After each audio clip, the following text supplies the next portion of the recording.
दूसरी तरफ जो मिलिट्री ट्रायल्स हुए हैं उनके ऊपर आईनी बेंच का फैसला कुछ 4 महीने के बाद आया है और मुख्तसर फैसला उस वक्त 6 सफ़ों का जारी किया गया था और उसमें ये वाज़ेह तौर पर कहा गया था कि 45 दिन में जो अपील का हक है वो देने के लिए कानूनी कार्रवाई की जाए और कानून साजी की जाए। लेकिन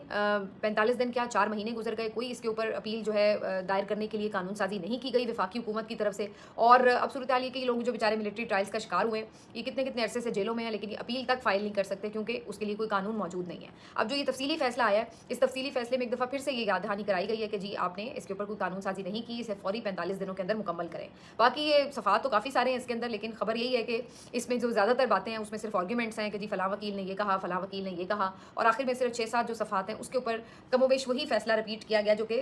मुख्तसर फैसला था, उसी को ही बस ऑलमोस्ट रद्दबदल थोड़ी बहुत के साथ दोबारा से तहरीर कर दिया गया है। असल में इतने आला किस्म के दिमाग जो हैं वो आईनी बेंच में बैठे हुए हैं कि उनसे अब क्या ही आप उम्मीद रखें कि वो बहुत ही ज़बरदस्त और बड़ा ही इंटेलेक्चुअल किस्म के फैसले लिखेंगे जो कि मिसाल बन जाएंगे आने वाले दिनों में।